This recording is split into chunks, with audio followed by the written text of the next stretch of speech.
Hello guys, ಸ್ವಾಗತ iconic movies ನ YouTube ಚಾನೆಲ್ಗೆ. ಇವತ್ತು ನಾನು 2025ರಲ್ಲಿ ರಿಲೀಸ್ ಆಗಿರುವಂತಹ ಕ್ವಾಫ್ ಎಂಬ ಒಂದು ಹಾರರ್ ಥ್ರಿಲ್ಲಿಂಗ್ ಆಗಿರುವ ವೆಬ್ ಸೀರೀಸ್ ನ 3ನೇ ಎಪಿಸೋಡ್ ಅನ್ನ ನಾನು ಎಕ್ಸ್ಪ್ಲೇನ್ ಮಾಡ್ತಾ ಇದ್ದೀನಿ. ನೀವಿನ್ನು ಇದರ ಮೊದಲನೇ ಭಾಗ ಮತ್ತೆ 2ನೇ ಭಾಗವನ್ನ ನೋಡಿಲ್ಲ ಅಂದ್ರೆ ಮೊದಲು ಅವುಗಳನ್ನ ನೋಡಿ ಆಮೇಲೆ ಈ ವಿಡಿಯೋಗೆ ಬನ್ನಿ. ಯಾಕಂದ್ರೆ ಅವುಗಳನ್ನ ನೋಡಿದ್ರೆ ಮಾತ್ರ ನಿಮ್ಗೆ ಈ ವಿಡಿಯೋ ಸರಿಯಾಗಿ ಅರ್ಥ ಆಗೋದು. ಲಿಂಕ್ ನಾನು ಡಿಸ್ಕ್ರಿಪ್ಷನ್ ಅಲ್ಲಿ ಕೊಟ್ಟಿರ್ತೀನಿ, ಇಲ್ಲ ಮೇಲೆ ಐ ಬಟನ್ ಅಲ್ಲಿ ಶೋ ಆಗುತ್ತೆ. ಮೊದಲು ಹೋಗಿ ಅದನ್ನ ನೋಡಿ. ಸೊ ನೀವೇನಾದ್ರೂ ನೀವು ಈ ಚಾನಲ್ ಅನ್ನ ಸಬ್ಸ್ಕ್ರೈಬ್ ಮಾಡ್ಕೊಂಡಿಲ್ಲ ಅಂದ್ರೆ ದಯವಿಟ್ಟು ನೀವು ಈ ಚಾನಲ್ ಅನ್ನ ಸಬ್ಸ್ಕ್ರೈಬ್ ಮಾಡ್ಕೊಳ್ರಿ. ಹಾಗೆ ಪಕ್ಕದಲ್ಲಿರುವ ಬೆಲ್ ಐಕಾನ್ ಒತ್ತಿದ್ರೆ ನಾವು ಅಪ್ಲೋಡ್ ಮಾಡುವಂತಹ ಎಲ್ಲ ವಿಡಿಯೋಸ್ ನ ಮೊದಲ ನೋಟಿಫಿಕೇಶನ್ ನಿಮ್ಗೆ ಸಿಗುತ್ತೆ. 2ನೇ ಎಪಿಸೋಡ್ ಅನ್ನ ನಾವು ಸ್ವಲ್ಪ ರೀಕಾಲ್ ಮಾಡೋದಾದ್ರೆ, ಈ ಹಿಂದೆ ಕಾಲೇಜಿನಲ್ಲಿ ಮಧುನ 3 ಜನ ಅಪರಿಚಿತ ವ್ಯಕ್ತಿಗಳು ತರುಣ್ಗೆ ಹೊಡೆದು ಅವಳನ್ನ ತುಂಬಾ ಭೀಕರವಾಗಿ ಅತ್ಯಾಚಾರ ಮಾಡಿರ್ತಾರೆ. ಅದು ಯಾರು ಅಂತ ಇವರಿಗೆ ಗೊತ್ತಾಗೋದಿಲ್ಲ. ಅದರಿಂದ ಮಧು ಡಿಪ್ರೆಷನ್ಗೆ ಹೋಗಿರ್ತಾಳೆ. ಮಧುಗೆ ಈಗ ನಕುಲ್ ಮೇಲೆ ಡೌಟ್ ಬಂದಿರುತ್ತೆ. ಅದಕ್ಕಾಗಿ ನಕುಲ್ನ ಆಫೀಸ್ಗೆ ಹೋಗಿ ಅವನ ಬಗ್ಗೆ ವಿಚಾರಿಸ್ತಾ ಇರ್ತಾಳೆ. ಇನ್ನೊಂದು ಕಡೆ ಆ ಹಾಸ್ಟೆಲ್ಗೆ ಈಗ ಆ ವಿಚಿತ್ರವಾದ ಡಾಕ್ಟರ್ ಬಂದು ಆ ರೂಮ್ ನಲ್ಲಿ ತುಂಬಾ ಕೆಟ್ಟ ಭಯಾನಕವಾದ ಆತ್ಮ ಇದೆ. ಆ ಆತ್ಮ ಆ 4 ಹುಡುಗಿಯರನ್ನ ಈ ಹಾಸ್ಟೆಲ್ ನಿಂದ ಹೊರಗಡೆ ಹೋಗೋದಿಕ್ಕೆ ಬಿಡೋದಿಲ್ಲ ಅಂತ ಹೇಳಿರ್ತಾನೆ. ಹಾಗೆ ಈ ಡಾಕ್ಟರ್ ಮಾಡುವಂತಹ ಕೆಲಸಗಳನ್ನ ನೋಡಿ ಈ ಡಾಕ್ಟರ್ ಮೇಲೇನೆ ನಮಗೆ ಅನುಮಾನ ಬಂದಿದೆ. ಹಾಗೆ ಎಪಿಸೋಡ್ ನ ಕೊನೆಯಲ್ಲಿ ಮಧು ನಕುಲ್ನ ಬಗ್ಗೆ ತಿಳಿದುಕೊಳ್ಳೋದಕ್ಕೆ ನಕುಲ್ನ ಮನೆಯ ಹತ್ತಿರ ಬಂದಿರ್ತಾಳೆ. ಎಪಿಸೋಡ್ 3 ನ ಮೊದಲನೇ ಸೀನ್ ನಲ್ಲಿ 6 ತಿಂಗಳ ಹಿಂದೆಯ ಒಂದು ಘಟನೆಯನ್ನ ತೋರಿಸ್ತಾರೆ. ಅದರಲ್ಲಿ ಮೊದಲನೇ ಬಾರಿಗೆ ನಾವು ಹೆಡ್ ಕಾನ್ಸ್ಟೇಬಲ್ ನ ಮಗ ಜೀವನ ನೋಡ್ತೀವಿ. ಅವನು ತನ್ನ ಗರ್ಲ್ ಫ್ರೆಂಡ್ ಅನ್ನ ಅದೇ ವಿಚಿತ್ರವಾದ ಡಾಕ್ಟರ್ ನ ಮನೆಯ ಹತ್ತಿರ ಕರೆದುಕೊಂಡು ಬಂದಿರ್ತಾನೆ. ಆ ಡಾಕ್ಟರ್ ನ ಮನೆಯ ಎದುರುಗಡೆಗೆ ಬಬ್ಬನ್ ಒಂದು ಫ್ಯಾನ್ಸಿ ಸ್ಟೋರ್ ಅನ್ನ ಇಟ್ಕೊಂಡಿರ್ತಾನೆ. ಅಲ್ಲಿ ಜೀವ ಆ ಹುಡುಗಿಗೆ ಒಂದು ಕಾಲಿಗೆ ಹಾಕುವ ಚೈನ್ ಅನ್ನ ಕೊಡಿಸ್ತಾನೆ. ಇದನ್ನೆಲ್ಲ ಮೇಲೆ ನಿಂತು ಆ ಡಾಕ್ಟರ್ ನೋಡ್ತಾ ಇರ್ತಾನೆ. ನಂತರ ಜೀವ ಆ ಹುಡುಗಿಯನ್ನ ಆ ಡಾಕ್ಟರ್ ನ ಮನೆ ಒಳಗಡೆ ಬಿಟ್ಟು, ನೀನು ಇಲ್ಲೇ ಇರು, ನಾನು ಇಲ್ಲಿಗೆ ಹೋಗಿ ಬರುತ್ತೇನೆ ಅಂತ ಹೇಳಿ ಅಲ್ಲಿಂದ ಹೊರಡ್ತಾನೆ. ಆದರೆ ಆ ಹುಡುಗಿ ಆ ಮನೆಯಲ್ಲಿ ಒಬ್ಬಳೇ ಆಗ್ತಾಳೆ. ಅಲ್ಲಿ ಆ ಡಾಕ್ಟರ್ ಇಟ್ಟಿರುವಂತಹ ಚೋಳ ಹಾವುಗಳ ಔಷಧಿಗಳನ್ನ ನೋಡಿ ಆ ಹುಡುಗಿ ತುಂಬಾನೇ ಭಯ ಪಡ್ಕೊಂತಾಳೆ. ಹಾಗೆ ಅವಳು ಮನೆಯಲ್ಲಿ ಸ್ವಲ್ಪ ಒಳಗಡೆ ಹೋದಾಗ ಅಲ್ಲಿ ಒಂದು ಸೀಕ್ರೆಟ್ ಡೋರ್ ತಾನೇ ಓಪನ್ ಆಗುತ್ತೆ. ಆ ಹುಡುಗಿ ತುಂಬಾ ಕುತೂಹಲದಿಂದ ಆ ಡೋರ್ ಅನ್ನ ತೆಗೆದು ಒಳಗಡೆ ಹೋಗ್ತಾಳೆ. ಹಾಗೆ ಅವಳು ನಿಧಾನವಾಗಿ ಒಳಗಡೆ ಹೋದಾಗ ಆ ಹುಡುಗಿ ಏನನ್ನ ನೋಡಿ ತುಂಬಾ ಭಯದಿಂದ ಕಿರುಚಾಡುತ್ತಾ ಹೊರಗಡೆ ಓಡಿ ಬರ್ತಾಳೆ. ಅವಳು ಅಲ್ಲಿ ತಪ್ಪಿಸಿಕೊಳ್ಳೋದಕ್ಕೆ ಪ್ರಯತ್ನ ಪಡ್ತಾಳೆ. ಆದ್ರೆ ಆ ಮನೆಯ ಮೇನ್ ಡೋರ್ ಲಾಕ್ ಆಗಿರುತ್ತೆ. ಆಗ ಅಲ್ಲಿಗೆ ನಿಧಾನವಾಗಿ ಆ ಡಾಕ್ಟರ್ ಬರುತ್ತಾನೆ. ಇಲ್ಲಿಗೆ ಈ ಸೀನ್ ಕಟ್ ಆಗುತ್ತೆ. ಈಗ ಮತ್ತೆ ಸೀನ್ ಪ್ರೆಸೆಂಟ್ ಗೆ ಬರುತ್ತೆ. ಅಲ್ಲಿ ನಕುಲ್ನ ಮನೆಯಲ್ಲಿ ಮಧು ಕೂತಿರ್ತಾಳೆ. ನಕುಲ್ ಅವಳಿಗೆ, ಏಕೆ ನನ್ನ ಆಫೀಸ್ಗೆ ಬಂದು ನೀನು ನನ್ನ ಬಗ್ಗೆ ವಿಚಾರಿಸ್ತಾ ಇದೀಯಾ? ನನ್ನ ಅಡ್ರೆಸ್ ಮತ್ತೆ ನನ್ನ ಫೋನ್ ನಂಬರ್ ನಿನಗೆ ಏಕೆ ಬೇಕು? ನನ್ನಿಂದ ನಿನಗೆ ಏನಾಗಬೇಕು ಅಂತ ಕೇಳುತ್ತಾನೆ. ಆಗ ಮಧು ಸ್ವಲ್ಪ ಸುಮ್ಮನಿದ್ದರು. ನಂತರ ಅವಳು ಧೈರ್ಯದಿಂದ, ನೀನೇ ಅವತ್ತು ರಾತ್ರಿ ಕಾಲೇಜಿನಲ್ಲಿ ನಿನ್ನ 2 ಸ್ನೇಹಿತರ ಜೊತೆಗೆ ಬಂದು ನನ್ನನ್ನು ಅತ್ಯಾಚಾರ ಮಾಡಿದ್ದು. ನಿನ್ನ ಹೆಸರನ್ನು ನಾನು ಅಲ್ಲಿ ಕೇಳಿದ್ದೆ. ಈ ಹಿಂದೆ ಟ್ಯೂಷನ್ಗೆ ನಾನು ಹೋಗುವಾಗ ನಿನ್ನ ಮುಖವನ್ನು ನೀನು ತೋರಿಸದೆ ನನ್ನನ್ನು ಇಷ್ಟಪಡುತ್ತಿದ್ದೆ. ನನಗೋಸ್ಕರ ಗಿಫ್ಟ್ ಗಳನ್ನು ತಂದು ಇಡುತ್ತಿದ್ದೆ. ಈಗ ನಾನು ದಿಲ್ಲಿಗೆ ಬಂದಾಗಲೂ ನಾನು ಯಾರು ಅಂತ ನಿನಗೆ ಗೊತ್ತಿಲ್ಲದಿದ್ದರೂ ನೀನು ನನಗೋಸ್ಕರ ಹಾಸ್ಟೆಲ್ ಅನ್ನ ಹುಡುಕಿದೆ. ನಿಜ ಹೇಳು, ಆ ದಿನ ನೀನೇ ಇದ್ದಿದ್ದ ಅಂತ ಮಧು ಕೇಳುತ್ತಾಳೆ. ಆದರೆ ನಕುಲ್ ಅದಕ್ಕೆಲ್ಲ ಒಪ್ಪುವುದಿಲ್ಲ. ನಾನು ನಿಮ್ಮ ಕಾಲೇಜ್ಗೆ ನನ್ನ ಜೀವನದಲ್ಲಿ ಹೋಗಿಲ್ಲ. ನಿನ್ನನ್ನು ಕೂಡ ನಾನು ಮೊದಲನೇ ಬಾರಿಗೆ ಭೇಟಿಯಾಗಿರೋದು. ನೀನು ನನ್ನ ಮೇಲೆ ಸುಳ್ಳು ಆರೋಪವನ್ನ ಹೇಳ್ತಾ ಇದೀಯಾ ಅಂತ ಹೇಳ್ತಾ ಇರುವಾಗ ಒಳಗಡೆಯಿಂದ ಏನೋ ಸೌಂಡ್ ಬರುತ್ತೆ. ಆಗ ನಕುಲ್ ಎದ್ದು ಮನೆಯ ಒಳಗಡೆ ಹೋಗ್ತಾನೆ. ಅಲ್ಲಿ ನಕುಲ್ ತನ್ನ ತಂದೆಗೆ ಸಹಾಯ ಮಾಡ್ತಾ ಇರ್ತಾನೆ. ಅವನ ತಂದೆ ಮೆಂಟಲಿ ಡಿಸೇಬಲ್ ಆಗಿರ್ತಾರೆ. ಆಗ ಮಧು ಅಲ್ಲಿಗೆ ಬಂದು ನಕುಲ್ ಅವನ ತಂದೆಗೆ ಸಹಾಯ ಮಾಡ್ತಿರೋದನ್ನ ನೋಡಿ ಅಲ್ಲಿ ಅವಳು ಏನೂ ಕೂಡ ಮಾತನಾಡುವುದಿಲ್ಲ. ಹಾಗೆ ಅವಳು ಯೋಚನೆ ಮಾಡೋದಕ್ಕೆ ಶುರು ಮಾಡ್ತಾಳೆ. ಇವನು ತನ್ನ ತಂದೆಗೆ ಎಷ್ಟು ಸಹಾಯ ಮಾಡ್ತಾ ಇದ್ದಾನೆ, ಇವನೊಬ್ಬ ಒಳ್ಳೆಯ ವ್ಯಕ್ತಿ ಆಗಿರಬೇಕು. ನಾನು ಸುಮ್ಮನೆ ಇವನ ಮೇಲೆ ಅನುಮಾನ ಪಡುತ್ತಿದ್ದೇನೆ. ಒಂದೇ ಹೆಸರಿನ ವ್ಯಕ್ತಿಗಳು ಈ ಜಗತ್ತಿನಲ್ಲಿ ಎಷ್ಟು ಇರಬೇಕು? ನಾನು ಸುಮ್ಮನೆ ಅನುಮಾನ ಪಡುತ್ತಿದ್ದೇನೆ ಅಂತ. ಹಾಗೆ ಅವಳು ಯೋಚನೆ ಮಾಡುತ್ತಿರುವಾಗ ನಕುಲ್ ಹೇಳುತ್ತಾನೆ, ನೀನು ನನ್ನ ಬಗ್ಗೆ ಮಿಸ್ಅಂಡರ್ಸ್ಟ್ಯಾಂಡಿಂಗ್ ಮಾಡ್ಕೊಂಡಿದೀಯ. ನಾನು ನಿನ್ನನ್ನ ಈಗಲೇ ನೋಡುತ್ತಿರೋದು. ನನ್ನ ಗರ್ಲ್ ಫ್ರೆಂಡ್ ಆದ ಬಿಲ್ಲ ನಿನಗೋಸ್ಕರ ಹಾಸ್ಟೆಲ್ ಅನ್ನ ಹುಡುಕು ಅಂತ ಹೇಳಿದ್ದಳು. ಅದಕ್ಕೋಸ್ಕರ ನಾನು ಹುಡುಕಿದ್ದು ಅಷ್ಟೇ ಅಂತ ಹೇಳುತ್ತಾನೆ. ಅದಕ್ಕೆ ಮಧು, ನಾನೇ ಮಿಸ್ಅಂಡರ್ಸ್ಟ್ಯಾಂಡಿಂಗ್ ಮಾಡ್ಕೊಂಡಿರ್ಬೇಕು ಅಂತ ಅಲ್ಲಿಂದ ಸುಮ್ಮನೆ ಹೋಗುತ್ತಾಳೆ. ನಂತರ ಅವಳು ಅಲ್ಲಿಂದ ಹಾಸ್ಟೆಲ್ಗೆ ಬರುತ್ತಾಳೆ. ಅಲ್ಲಿ ಅವಳು ಬೇರೆಯವರನ್ನ ಪರಿಚಯ ಮಾಡಿಕೊಳ್ಳೋದಿಕ್ಕೆ ಬೇರೆ ರೂಮ್ ಗಳಿಗೆ ಹೋಗ್ತಾಳೆ. ಅಲ್ಲಿ ಅವಳಿಗೆ ನಿಶಾ, ಆನಿ ಮತ್ತು ಸರ ಸರಳ ಪರಿಚಯವಾಗ್ತಾರೆ. ಆಮೇಲೆ ಅವರೆಲ್ಲ ಅಲ್ಲಿಂದ ಊಟ ಮಾಡೋದಿಕ್ಕೆ ತೆಳಗಡೆ ಹೋಗ್ತಾರೆ. ಅಲ್ಲಿ ಮಧು ನಿಶಾಗೆ ಆ 4 ಹುಡುಗಿಯರು ಯಾರು ನನ್ನನ್ನು ಆ ರೂಮ್ ನಲ್ಲಿ ಇರೋದಿಕ್ಕೆ ಬಿಡ್ತಾ ಇಲ್ಲ, ಪದೇ ಪದೇ ರಾತ್ರಿ ಹೊತ್ತು ಬಂದು ರೂಮ್ ನ ಡೋರ್ ಅನ್ನ ಬಡಿತಾ ನನಗೆ ತೊಂದರೆಯನ್ನ ಕೊಡ್ತಾ ಇದ್ದಾರೆ ಅಂತ ಹೇಳುತ್ತಾಳೆ. ಅದಕ್ಕೆ ನಿಶಾ ವಾರ್ಡನ್ಗೆ ಹೇಳಿದರೆ ಏನು ಉಪಯೋಗವಿಲ್ಲ. ಆಗ ಮಧು ಆ ರೂಮ್ ನಲ್ಲಿ ಮೊದಲು ಯಾರು ಇದ್ದರು, ಅವಳಿಗೆ ಏನಾಯಿತು ಅಂತ ಕೇಳುತ್ತಾಳೆ. ಅದಕ್ಕೆ ನಿಶಾ ಮೊದಲು ಆ ರೂಮಿನಲ್ಲಿ ಅನ್ನೋ ಹುಡುಗಿ ಇರ್ತಿದ್ಲು. ಇವರೆಲ್ಲ ತುಂಬಾ ಕ್ಲೋಸ್ ಫ್ರೆಂಡ್ಸ್. ಹಾಸ್ಟೆಲ್ ನಿಂದ ಹೊರಗಡೆ ಹೋಗುವಾಗ ರೋಡ್ ನಲ್ಲಿ ಅವಳಿಗೆ ಆಕ್ಸಿಡೆಂಟ್ ಆಗಿ ಅವಳು ಸತ್ತು ಹೋದಳು. ಅವಳು ಸತ್ತಾಗಿನಿಂದ ಈ 4 ಹುಡುಗಿಯರು ಹೀಗೆ ಆಡ್ತಾ ಇದ್ದಾರೆ. ನಿಜ ಹೇಳ್ಬೇಕು ಅಂದ್ರೆ 6 ತಿಂಗಳಿಂದ ಈ ಹುಡುಗಿಯರು ಈ ಹಾಸ್ಟೆಲ್ ನ ಬಿಟ್ಟು ಹೊರಗಡೆನೆ ಹೋಗಿಲ್ಲ ಅಂತ ಹೇಳುತ್ತಾಳೆ. ಈ ಕಡೆ ನಾವು ಅದೇ ವಿಚಿತ್ರವಾದ ಡಾಕ್ಟರ್ ಅನ್ನ ನೋಡ್ತೀವಿ. ಅವನ ಬಳಿ ಒಬ್ರು ಲೇಡೀಸ್ ಪೇಷಂಟ್ ಬಂದಿರ್ತಾರೆ. ಅವರಿಗೆ ಅವನು ತಾನೇ ತಯಾರಿಸಿದ ಔಷಧಿಯನ್ನ ಕುಡಿಸಿ ಅವಳ ಕೈಯನ್ನ ಚೆಕ್ ಮಾಡಿ ಅವಳ ಗಂಡನಿಗೆ ಹೇಳುತ್ತಾಳೆ, ಇನ್ನು ಇವಳು ಜಾಸ್ತಿ ದಿನ ಉಳಿಯುವುದಿಲ್ಲ, ಇದ್ದಷ್ಟು ದಿನ ಇವಳನ್ನ ಚೆನ್ನಾಗಿ ನೋಡಿಕೊಳ್ಳಿ ಅಂತ ಅವರನ್ನೆಲ್ಲ ಅಲ್ಲಿಂದ ಕಳಿಸ್ತಾನೆ. ಆಗ ಅಲ್ಲಿಗೆ ಜೀವನ ತಾಯಿ ಹೆಡ್ ಕಾನ್ಸ್ಟೇಬಲ್ ಮಿಶ್ರಾ ಬರುತ್ತಾಳೆ. ಬಂದು ಅವನ ಹತ್ತಿರ ತನ್ನ ಮನೆಯಲ್ಲಿ ಸಿಕ್ಕಿದ್ದ ಆ ಸತ್ತಿರೋ ಚೋಳವನ್ನ ತೋರಿಸಿ, ನನ್ನ ಮಗನನ್ನು ನೀನು ಎಲ್ಲಿಗೆ ಕಳಿಸಿದ್ದೀಯಾ, ಈಗ ಅವನು ಎಲ್ಲಿದ್ದಾನೆ ಅಂತ ತುಂಬಾ ಕೋಪದಿಂದ ಕೇಳುತ್ತಾಳೆ. ಆದರೆ ಈಗಲೂ ಕೂಡ ಆ ಡಾಕ್ಟರ್ ನನಗೆ ಗೊತ್ತಿಲ್ಲ ಎಂದೇ ಉತ್ತರ ಕೊಡುತ್ತಾನೆ. ಆಗ ಅವಳು, ಈ ಪೇಷಂಟ್ಗೆಲ್ಲ ನೀನು ಏನನ್ನು ಕುಡಿಸ್ತಾ ಇದೀಯಾ, ಇದಕ್ಕೆಲ್ಲ ನಿನ್ನ ಬಳಿ ಲೈಸೆನ್ಸ್ ಇದೆಯಾ ಎಂದು ಕೇಳುತ್ತಾಳೆ. ಅದಕ್ಕೆ ಆ ಡಾಕ್ಟರ್, ಈ ಔಷಧಿ ನನ್ನ ಬಳಿ ಬಿಟ್ಟರೆ ಬೇರೆ ಯಾರ ಹತ್ತಿರ ಕೂಡ ಸಿಗುವುದಿಲ್ಲ, ಇದರಿಂದ ಎಂತ ಕಾಯಿಲೆ ಆದರೂ ಹೋಗಿ ಬಿಡುತ್ತದೆ ಅಂತ ಆ ಡಾಕ್ಟರ್ ಹೇಳುತ್ತಾನೆ. ಆದರೆ ಈಗ ಹೆಡ್ ಕಾನ್ಸ್ಟೇಬಲ್ಗೆ ಆ ಡಾಕ್ಟರ್ ಮೇಲೆ ಅನುಮಾನ ಬಂದಿರುತ್ತದೆ. ಅದಕ್ಕಾಗಿ ಅವಳು ತೆಳಗಡೆ ಬಂದು ಈಗ ತಾನೇ ತೋರಿಸಿಕೊಂಡು ಹೋದ ಆ ಪೇಷಂಟ್ ಹತ್ತಿರ ಬರುತ್ತಾಳೆ. ಆ ಪೇಷಂಟ್ ತನ್ನ ಕೈಯನ್ನ ಬಚ್ಚಿಟ್ಕೊಂತ ಇರ್ತಾಳೆ.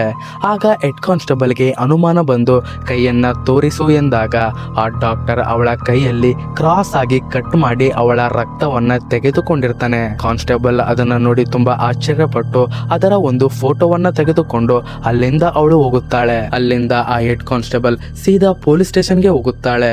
ಅಲ್ಲಿ ಅವಳ ಸೀನಿಯರ್ ಇನ್ಸ್ಪೆಕ್ಟರ್ ಅವಳ ಮಗನ ಬಗ್ಗೆ ವಿಚಾರಿಸ್ತಾನೆ.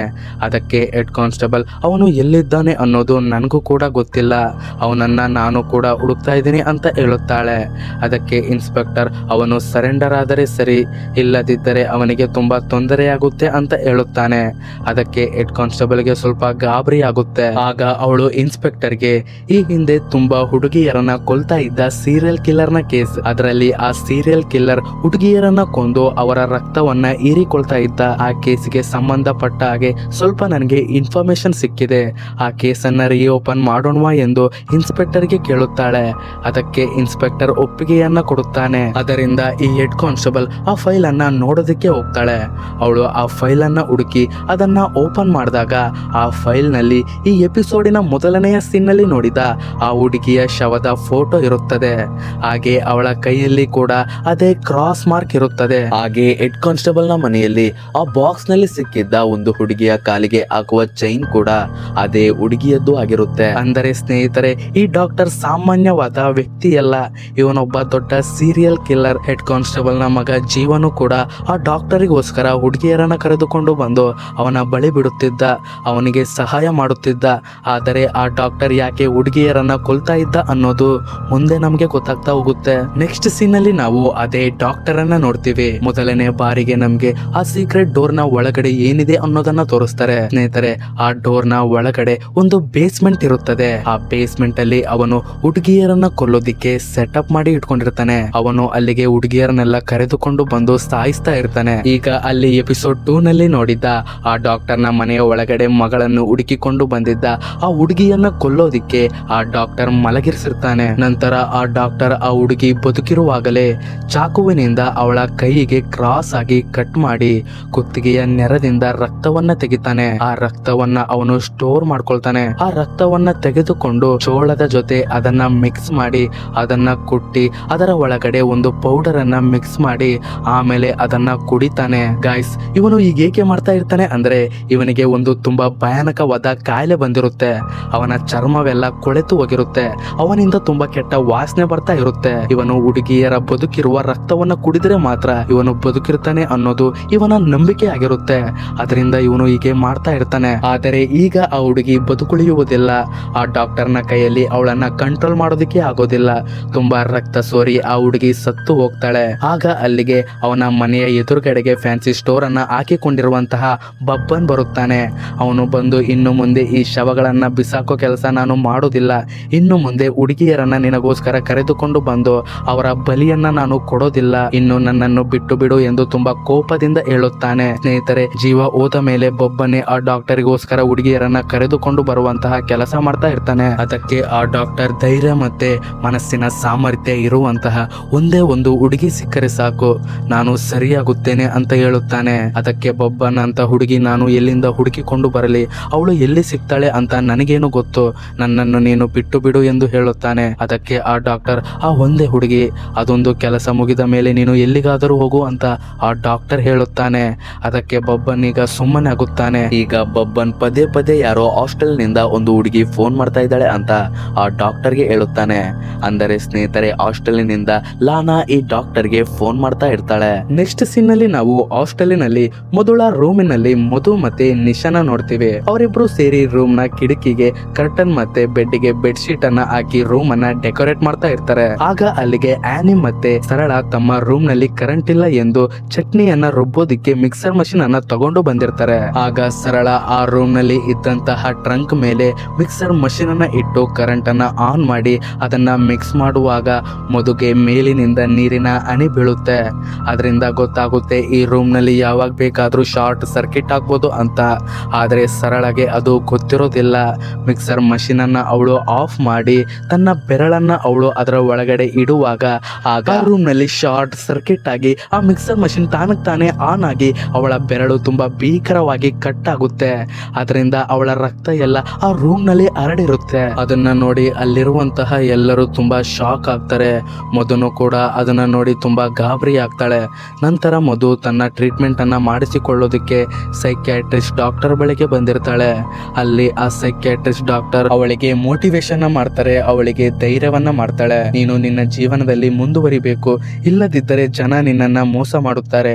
ನಿನ್ನ ಪಾಸ್ಟ್ ಲೈಫ್ ಅನ್ನ ನೀನು ಮರಿಬೇಕು. ನೀನು ಯಾಕೆ ಇಷ್ಟು ಎದುರ್ತಾ ಇದೀಯಾ, ಯಾಕೆ ನೀನು ಇಷ್ಟು ಭಯ ಪಡ್ತಾ ಇದೀಯಾ, ನಿನ್ನ ಸಮಸ್ಯೆ ಆದರೂ ಏನು ಎಂದು ಕೇಳುತ್ತಾಳೆ. ಆಗ ಮಧು ಹೇಳುತ್ತಾಳೆ, ನನ್ನ ಪಾಸ್ಟ್ ನಲ್ಲಿ ಆದ ಆ ಘಟನೆಯನ್ನ ನೆನೆಸಿಕೊಂಡರೆ ನನಗೆ ಭಯವಾಗುವುದಿಲ್ಲ, ನನಗೆ ತುಂಬಾ ಅಸಹ್ಯವಾಗುತ್ತೆ, ಅವರ ಮೇಲೆ ತುಂಬಾ ಕೋಪ ಬರುತ್ತದೆ. ಆದರೆ ನಾನು ಹಾಸ್ಟೆಲಿನಲ್ಲಿ ಒಬ್ಬಳೇ ಇರುವಾಗ ಆ ರೂಮ್ ನಲ್ಲಿ ನನಗೆ ತುಂಬಾ ಭಯವಾಗುತ್ತೆ, ಅಲ್ಲಿ ಏನೋ ಇದೆ, ಅದು ನನಗೆ ಅನುಭವ ಆಗುತ್ತಿದೆ ಅಂತ ಅವಳು ಹೇಳುತ್ತಾಳೆ. ಅದನ್ನ ಮುಗಿಸಿಕೊಂಡು ಅವಳು ಹೊರಗಡೆ ಬಂದಾಗ ಅಲ್ಲಿ ಡಾಕ್ಟರ್ ನ ಮಗಳು ಕ್ಯಾರಾ ಮಧುಗೆ ಒಂದು ಗಿಫ್ಟ್ ಅನ್ನ ಕೊಡ್ತಾಳೆ. ಅದರಲ್ಲಿ ಅವಳು ಸೆಲ್ಫ್ ಡಿಫೆನ್ಸ್ಗೋಸ್ಕರ ಪೆಪ್ಪರ್ ಸ್ಪ್ರೇ ಅನ್ನ ಇಟ್ಟಿರ್ತಾಳೆ. ಹಾಗೆ ನಿನ್ನನ್ನು ನೀನು ಬದಲಾಯಿಸಿಕೋ ಎಂದು ಅವಳ ಸುಂದರವಾದ ಒಂದು ಚಿತ್ರವನ್ನ ಬಿಡಿಸಿ ಅದರ ಒಳಗಡೆ ಇಟ್ಟಿರ್ತಾಳೆ. ಅದಕ್ಕೆ ಮಧು ಮೋಟಿವೇಟ್ ಆಗಿ ನನ್ನನ್ನು ನಾನು ಬದಲಾಯಿಸಿಕೊಳ್ಳಬೇಕು ಎಂದು ಪಾರ್ಲರ್ ಶಾಪಿಗೆ ಹೋಗಿ ಚೆನ್ನಾಗಿ ರೆಡಿಯಾಗಿ ತನ್ನ ಬಾಯ್ ಫ್ರೆಂಡ್ ತರುಣ್ ಹತ್ರ ಹೋಗ್ತಾಳೆ. ಅಲ್ಲಿ ಅವರಿಬ್ಬರು ರೂಮಿನಲ್ಲಿ ಇಂಟಿಮೇಟ್ ಆಗ್ತಾರೆ. ಆದರೆ ಅವಳ ಬಾಯ್ ಫ್ರೆಂಡ್ ಆದ ತರುಣ್ಗೆ ಈಗಲೂ ಕೂಡ ಆ ಘಟನೆ ಅವನಿಗೆ ಕಾಡ್ತಾ ಇರುತ್ತೆ. ಅದನ್ನ ಅವನು ಮರೆಯೋದಿಕ್ಕೆ ಆಗ್ತಾ ಇರೋದಿಲ್ಲ. ಈ ಕಡೆ ಹೆಡ್ ಕಾನ್ಸ್ಟೇಬಲ್ ಮತ್ತೆ ರೀಓಪನ್ ಮಾಡಿದ ಆ ಹುಡುಗಿಯ ಕೇಸನ್ನ ಹುಡುಕಿಕೊಂಡು ಆ ಹುಡುಗಿಯ ತಂದೆ ತಾಯಿಯ ಬಳಿ ಬಂದಿರ್ತಾಳೆ. ಅವಳ ತಂದೆ ತಾಯಿ ತುಂಬಾ ಬಡವರಾಗಿರ್ತಾರೆ. ಆಗ ಅವರು ಹೇಳ್ತಾರೆ, ನನ್ನ ಮಗಳು ಯಾವುದೋ ಹುಡುಗನನ್ನ ಇಷ್ಟಪಡುತ್ತಿದ್ದಳು, ಆ ಹುಡುಗ ಅವಳನ್ನ ಕರೆದುಕೊಂಡು ಓಡಿ ಹೋದ, ಅವರು ಎಲ್ಲಿಗೆ ಹೋದರು ಅಂತ ನನಗೆ ಗೊತ್ತಿಲ್ಲ ಅಂತ ಹೇಳುತ್ತಾರೆ. ಅದಕ್ಕೆ ಹೆಡ್ ಕಾನ್ಸ್ಟೇಬಲ್ ತನ್ನ ಮಗ ಜೀವನ ಫೋಟೋವನ್ನ ತೋರಿಸಿ, ಇವನೇ ನಿನ್ನ ಮಗಳನ್ನ ಕರೆದುಕೊಂಡು ಹೋಗಿದ್ದ ಅಂತ ಕೇಳಿದಾಗ ಆ ಫೋಟೋವನ್ನ ನೋಡಿ ಇವರು ಅವನೇ ಎಂದು ಗುರುತು ಹಿಡುತ್ತಾರೆ. ಅದರಿಂದ ಹೆಡ್ ಕಾನ್ಸ್ಟೇಬಲ್ಗೆ ಗೊತ್ತಾಗುತ್ತೆ ನನ್ನ ಮಗನು ಕೂಡ ಆ ಡಾಕ್ಟರ್ ಜೊತೆಗೆ ಸೇರಿ ಹುಡುಗಿಯರನ್ನ ಕಿಡ್ನಾಪ್ ಮಾಡಿ ಅವರನ್ನ ಕೊಲ್ತಾ ಇದ್ರು ಅಂತ. ಇನ್ನೊಂದು ಕಡೆ ಆ ಡಾಕ್ಟರ್ ಹಾಸ್ಟೆಲ್ಗೆ ಬಂದಿರ್ತಾನೆ. ಅವನನ್ನ ಆ 4 ಜನ ಹುಡುಗಿಯರು ಕರೆದಿರ್ತಾರೆ. ಈಗ ಅವನು ಮಧು ಇರುವಂತಹ ರೂಮ್ಗೆ ಬರ್ತಾನೆ. ಅಲ್ಲಿ ರೀಮಾ ಹೇಳುತ್ತಾಳೆ, ನಾವು ಹೇಗಾದರೂ ಮಾಡಿ ಈ ಹಾಸ್ಟೆಲ್ ನಿಂದ ಹೊರಗಡೆ ಹೋಗಬೇಕು, ನಮ್ಮ ಹತ್ತಿರ ನಿನಗೆ ಕೊಡೋದಿಕ್ಕೆ ದುಡ್ಡು ಇಲ್ಲ. ಆಗ ಡಾಕ್ಟರ್ ಹೇಳುತ್ತಾನೆ, ನನಗೆ ದುಡ್ಡು ಬೇಡ, ಬದಲಿಗೆ ಈ ರೂಮ್ ನಲ್ಲಿ ಇರುವಂತಹ ಆ ಹುಡುಗಿಯನ್ನ ನನ್ನ ಬಳಿ ಕಳಿಸಿ ಎಂದು ಹೇಳುತ್ತಾನೆ. ಅದಕ್ಕೆ ನಿಕ್ಕಿ ಒಪ್ಪುವುದಿಲ್ಲ. ಸ್ನೇಹಿತರೆ, ಈ ಡಾಕ್ಟರ್ ಈಗ ಮಧುನ ರಕ್ತವನ್ನ ಹೀರಿ ಅವಳನ್ನ ಕೊಂದು ಹಾಕೋದಿಕ್ಕೆ ಅವಳನ್ನ ಕಳಿಸಿ ಎಂದು ಇವರ ಹತ್ರ ಕೇಳ್ತಾ ಇರ್ತಾನೆ. ಆದರೆ ಇವರು ಮೊದಲು ಒಪ್ಪುವುದಿಲ್ಲ. ನಂತರ ಇವರಿಗೆ ಬೇರೆ ಯಾವುದೇ ದಾರಿಯೂ ಕೂಡ ಕಾಣುವುದಿಲ್ಲ. ಅದಕ್ಕೆ ಇವರು ಸರಿ ಎಂದು ಒಪ್ಪಿಕೊಳ್ಳುತ್ತಾರೆ. ಸ್ನೇಹಿತರೆ, ಈ ಡಾಕ್ಟರ್ ಯಾಕೆ ಮಧುನೇ ಚಾಯ್ಸ್ ಮಾಡ್ತಾನೆ ಅಂದರೆ ಈ ರೂಮ್ ನಲ್ಲಿ ಇರೋದಕ್ಕೆ ಧೈರ್ಯ ಬೇಕು, ಎಲ್ಲದನ್ನು ಎದುರಿಸ್ತೇನೆ ಎಂಬ ಒಂದು ಛಲ ಇರಬೇಕು. ಅಂತವರ ರಕ್ತ ಈ ಡಾಕ್ಟರ್ಗೆ ಬೇಕಾಗಿರುತ್ತದೆ ಇವನು ಗುಣವಾಗೋದಿಕ್ಕೆ. ಅದರಿಂದ ಮಧುನ ಕಳಿಸಿ ಎಂದು ಎಂದು ಇವರ ಬಳಿ ಕೇಳ್ತಾ ಇರ್ತಾನೆ. ಆಗ ಮಧುನ ರೂಮ್ ನಲ್ಲಿ ಏನೋ ಸೌಂಡ್ ಆಗುತ್ತೆ. ಫ್ಯಾನ್ ತಾನಕ್ ತಾನೇ ಮೂವ್ ಆಗೋದಕ್ಕೆ ಶುರುವಾಗುತ್ತೆ. ಸಡನ್ ಆಗಿ ಆ ರೂಮ್ ನ ಡೋರ್ ಕ್ಲೋಸ್ ಆಗುತ್ತೆ. ಒಳಗಡೆ ಡಾಕ್ಟರ್ ಒಬ್ಬನೇ ಇರ್ತಾನೆ. ಆಗ ಅಲ್ಲಿ ಇರುವಂತಹ ಆ ಟ್ರಂಕ್ ತಾನಕ್ ತಾನೇ ಮೂವ್ ಆಗೋದಕ್ಕೆ ಸ್ಟಾರ್ಟ್ ಆಗುತ್ತೆ. ಆಗ ಅಲ್ಲಿ ಇರುವಂತಹ ಆ ಆತ್ಮ ಹಿಂದೆಯಿಂದ ಬಂದು ಆ ಡಾಕ್ಟರ್ನ ಕುತ್ತಿಗೆಯನ್ನ ಹಿಡಿದು ಮೇಲಕ್ಕೆ ಎತ್ತಿ ಅವನನ್ನ ಕೊಲ್ಲೋದಕ್ಕೆ ನೋಡುತ್ತೆ. ಆಗ ಸರಿಯಾದ ಸಮಯಕ್ಕೆ ಅಲ್ಲಿಗೆ ವಾರ್ಡನ್ ಬರುತ್ತಾಳೆ. ಆಗ ವಾರ್ಡನ್ ಆ ಡಾಕ್ಟರ್ಗೆ, ಯಾರನ್ನ ಕೇಳಿ ನೀನು ಇಲ್ಲಿಗೆ ಬಂದಿದ್ದೀಯಾ? ನಾನು ಪೊಲೀಸ್ ಕಂಪ್ಲೇಂಟ್ ಅನ್ನ ಕೊಡುತ್ತೇನೆ, ಇಲ್ಲಿಂದ ನೀನು ಮೊದಲು ಹೋಗು ಎಂದು ತುಂಬಾ ಬೈದು ಆ ಡಾಕ್ಟರ್ ಅನ್ನ ಕಳಿಸ್ತಾಳೆ. ಆದರೆ ಆ ಡಾಕ್ಟರ್ ಹೋಗ್ತಾ ಇರುವಾಗ ಲಾನಾ ಅವನನ್ನ ತಡೆದು, ನಾವು ಇಲ್ಲಿಂದ ಹೊರಗಡೆ ಹೇಗೆ ಹೋಗೋದು ಅಂತ ಕೇಳುತ್ತಾಳೆ. ಅದಕ್ಕೆ ಆ ಡಾಕ್ಟರ್ ಅವನೇ ತಯಾರಿಸಿದ ಒಂದು ವಿಷದ ಔಷಧಿಯನ್ನ ಕೊಟ್ಟು ಆ ರೂಮ್ ನಲ್ಲಿ ಇರುವಂತಹ ಹುಡುಗಿಗೆ ಇದನ್ನ ಹೇಗಾದರೂ ಕುಡಿಸಿ, ಆ ರೂಮ್ ನಲ್ಲಿ ಇರುವಂತಹ ಆತ್ಮ ಅವಳನ್ನ ಸುಮ್ಮನೆ ಬಿಡುವುದಿಲ್ಲ. ಆ ಆತ್ಮ ಅವಳನ್ನ ಪೊಸೆಸ್ ಮಾಡ್ಕೊಳ್ಳುತ್ತೆ. ಆ ಆತ್ಮ ಅವಳನ್ನ ಪೂರ್ತಿಯಾಗಿ ತನ್ನ ವಶಕ್ಕೆ ಮಾಡಿಕೊಂಡಾಗ ಅವಳನ್ನ ನನ್ನ ಬಳಿ ಕಳಿಸಿ ಎಂದು ಲಾನಾಗೆ ಹೇಳುತ್ತಾನೆ. ಸ್ನೇಹಿತರೆ, ಈ ಡಾಕ್ಟರ್ ಏಕೆ ಪದೇ ಪದೇ ಮಧುನ ನನ್ನ ಬಳಿ ಕಳಿಸಿ ಎಂದು ಕೇಳ್ತಾ ಇರ್ತಾನೆ ಅಂದರೆ ಅವನಿಗೆ ಗೊತ್ತಾಗಿರುತ್ತೆ ಆ ರೂಮ್ ನಲ್ಲಿ ಒಂದು ತುಂಬಾ ಸ್ಟ್ರಾಂಗ್ ಆದ ಆತ್ಮ ಇದೆ ಅಂತ. ಆ ಆತ್ಮ ಮಧುನ ಪೊಸೆಸ್ ಮಾಡ್ಕೊಳ್ಳದೆ ಬಿಡೋದಿಲ್ಲ ಅಂತ ಅವನಿಗೆ ಗೊತ್ತಾಗಿರುತ್ತೆ. ಆ ಆತ್ಮ ಅವಳನ್ನ ಪೊಸೆಸ್ ಮಾಡ್ಕೊಂಡ ನಂತರ ಒಂದೇ ಬಾಡಿಯಲ್ಲಿ 2 ಆತ್ಮಗಳು ಇರುತ್ತೆ. ಹಾಗೆ ಇದ್ದಾಗ ಅವಳ ರಕ್ತ ತುಂಬಾ ಪವರ್ಫುಲ್ ಆಗಿರುತ್ತೆ. ಅದನ್ನ ನಾನು ಕುಡಿದರೆ ನಾನು ಸರಿ ಹೋಗುತ್ತೇನೆ, ಹಾಗೆ ನಾನು ಅಮರನಾಗುತ್ತೇನೆ ಅಂತ ಅವನ ನಂಬಿಕೆ ಇರುತ್ತದೆ. ಅದಕ್ಕಾಗಿ ಅದೇ ದಿನ ರಾತ್ರಿ ರೀಮಾ ಮಧುನ ರೂಮ್ಗೆ ಬಟ್ಟೆ ಕೊಡುವ ನೆಪದಲ್ಲಿ ಬಂದು ಅವಳನ್ನ ಪರಿಚಯ ಮಾಡಿಕೊಳ್ಳೋದಕ್ಕೆ ನೋಡ್ತಾಳೆ. ಹಾಗೆ ಹಿಂದೆಯಿಂದ ಕೋಮಲ್ ಕೂಡ ಕಾಫಿಯನ್ನ ತಗೊಂಡು ಬರ್ತಾಳೆ. ಅವರಿಬ್ಬರು ಬುದ್ಧಿವಂತಿಕೆಯಿಂದ ಆ ಡಾಕ್ಟರ್ ಕೊಟ್ಟಿದ್ದ ಮೆಡಿಸನ್ ಅನ್ನ ಆ ಕಾಫಿ ಒಳಗಡೆ ಮಿಕ್ಸ್ ಮಾಡಿ ಮಧುಗೆ ಅವರು ಕುಡಿಸ್ತಾರೆ. ನಂತರ ಮಧು ಮತ್ತೆ ತರುಣ್ ನಕುಲ್ ಮತ್ತೆ ಬಿಲ್ಲಾಳ ಎಂಗೇಜ್ಮೆಂಟ್ ಪಾರ್ಟಿಗೆ ಬರ್ತಾರೆ. ಅಲ್ಲಿ ಬಿಲ್ಲಾ ತರುಣ್ ಎಷ್ಟೇ ಬೇಡ ಬೇಡ ಅಂದ್ರು ಫೋರ್ಸ್ ಮಾಡಿ ಆಲ್ಕೋಹಾಲ್ ಅನ್ನ ಕುಡಿಸ್ತಾಳೆ. ಈ ಕಡೆ ಮಧು ನಕುಲ್ಗೆ, ಅವತ್ತು ನಾನು ಸುಮ್ಮನೆ ನಿನ್ನ ಮೇಲೆ ಅನುಮಾನ ಪಟ್ಟಿದೆ, ಅದಕ್ಕೆ ಬೇಜಾರಾಗಬೇಡ ಅಂತ ಹೇಳಿ ಸಾರಿಯನ್ನ ಕೇಳುತ್ತಾಳೆ. ಅದಕ್ಕೆ ನಕುಲ್ ಪರವಾಗಿಲ್ಲ ಅಂತ ಹೇಳಿ ಕುಡಿಯೋದಕ್ಕೆ ಡ್ರಿಂಕ್ ಅನ್ನ ಕೊಡುತ್ತಾನೆ. ನಂತರ ತರುಣ್ ಓವರ್ ಆಗಿ ಡ್ರಿಂಕ್ಸ್ ಅನ್ನ ಮಾಡಿ ಪಾರ್ಟಿಯಿಂದ ಮಧುನ ಸೈಡ್ಗೆ ಕರೆದುಕೊಂಡು ಹೋಗಿ ಕಿಸ್ ಮಾಡೋದಕ್ಕೆ ಶುರು ಮಾಡ್ತಾನೆ. ಆದರೆ ಆ ಜಾಗದಲ್ಲಿ ತುಂಬಾ ಜನ ಓಡಾಡ್ತಾ ಇರ್ತಾರೆ. ಮಧುಗೆ ಅವನು ಕಿಸ್ ಮಾಡ್ತಾ ಇರೋದು ಇಷ್ಟವಾಗ್ತಾ ಇರೋದಿಲ್ಲ. ಅದಕ್ಕಾಗಿ ಮಧು ತರುಣನ ತಳ್ತಾಳೆ. ಅದಕ್ಕೆ ಬೇಜಾರಾಗಿ ತರುಣ್ ಅಲ್ಲಿಂದ ಹೊರಗಡೆ ಹೋಗ್ತಾನೆ. ನಂತರ ತರುಣ್ ಒಬ್ಬನೇ ಕೂತಿರ್ಬೇಕಾದ್ರೆ ಮಧು ಹೋಗಿ ಅವನಿಗೆ ಸಾರಿನ ಕೇಳುತ್ತಾಳೆ. ಆದರೆ ತರುಣ್ ಅದಕ್ಕಾಗಿ ಬೇಜಾರಾಗಿರುವುದಿಲ್ಲ. ಮಧು, ಆ ದಿನ ಆ ಹುಡುಗರು ನಿನ್ನನ್ನು ಅತ್ಯಾಚಾರ ಮಾಡೋದಕ್ಕೆ ನಾನೇ ಕಾರಣ. ಆ ಗಿಲ್ಟ್ ನನ್ನನ್ನು ಕಾಡ್ತಾ ಇದೆ.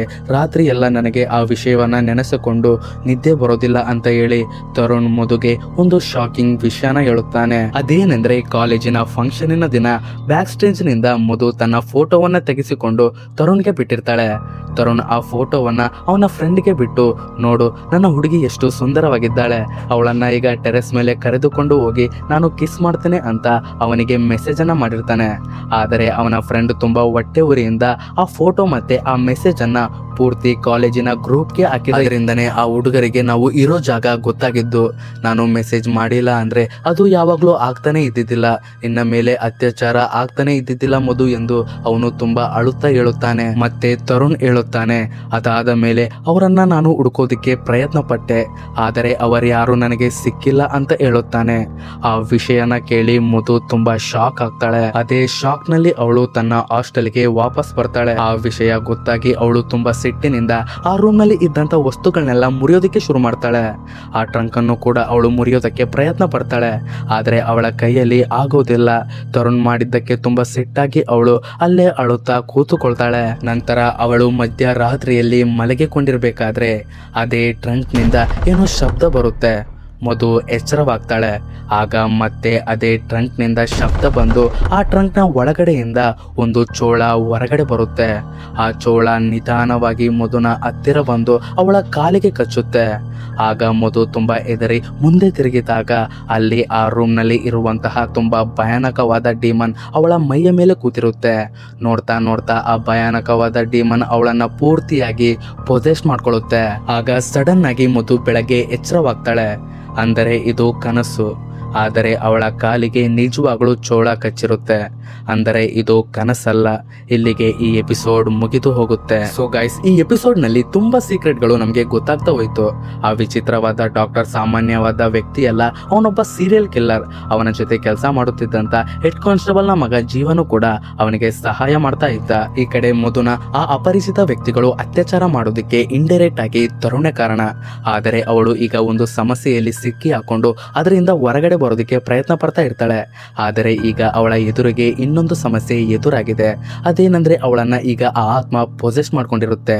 ಈಗ ಮಧು ಏನಾಗ್ತಾಳೆ? ಸ್ನೇಹಿತರೆ, ಇಲ್ಲಿಂದ ಸ್ಟೋರಿ ಮತ್ತೊಂದು ಕಡೆಗೆ ಹೋಗುತ್ತೆ. ಮಧುನ ಲೈಫೇ ಚೇಂಜ್ ಆಗುತ್ತೆ. ಮುಂದಿನ ಎಪಿಸೋಡ್ಗಳು ಇನ್ನಷ್ಟು ಕ್ಯೂರಿಯಾಸಿಟಿನ ಹುಟ್ಟಿಸುತ್ತೆ. ಇನ್ನು ನಾವು ಮಧುನ ಸ್ಟೋರಿಯ ಸುತ್ತ ಸಿಕ್ಕಿ ಹಾಕೊಂಡಿದ್ದೇವೆ. ಆದರೆ ಆ ರೂಮ್ ನಲ್ಲಿ ಇರುವಂತಹ ಡೀಮನ್ ಯಾರ್ದು? ಆ ಡೀಮನ್ 4 ಹುಡುಗಿಯರನ್ನ ಯಾಕೆ ಹೊರಗಡೆ ಹೋಗೋದಕ್ಕೆ ಬಿಡ್ತಾ ಇಲ್ಲ? ಅವರು ಹೀಗೆ ಹೊರಗಡೆ ಹೋಗ್ತಾರೆ. ಇದನ್ನೆಲ್ಲ ಮುಂದಿನ ಎಪಿಸೋಡ್ಗಳಲ್ಲಿ ನಮಗೆ ಒಂದೊಂದಾಗಿ ನೋಡ್ತಾ ಹೋಗ್ತೀವಿ. ಸೊ ಗೈಸ್, ಇನ್ನು ನೀವು ಈ ಚಾನಲ್ ಅನ್ನ ಸಬ್ಸ್ಕ್ರೈಬ್ ಮಾಡಿಲ್ಲ ಅಂದ್ರೆ ದಯವಿಟ್ಟು ನೀವು ಈ ಚಾನಲ್ ಅನ್ನ ಸಬ್ಸ್ಕ್ರೈಬ್ ಮಾಡಿ. ಹಾಗೆ ಪಕ್ಕದಲ್ಲಿರುವ ಬೆಲ್ ಐಕನ್ ಒತ್ತಿದ್ರೆ ನಾವು ಅಪ್ಲೋಡ್ ಮಾಡುವಂತಹ ಎಲ್ಲ ವಿಡಿಯೋಸ್ನ ಮೊದಲ ನೋಟಿಫಿಕೇಶನ್ ನಿಮಗೆ ಸಿಗುತ್ತೆ. ಸೊ ಮುಂದಿನ ಎಪಿಸೋಡ್ಗಳು ನಾಳೆ ಅಪ್ಲೋಡ್ ಆಗ್ತಾ ಹೋಗುತ್ತೆ. ದಯವಿಟ್ಟು ನೀವು ಚಾನಲ್ ಅನ್ನ ಸಬ್ಸ್ಕ್ರೈಬ್ ಮಾಡ್ಕೊಳ್ರಿ. ಸೊ ನಾಳೆ ಸಿಗೋಣ.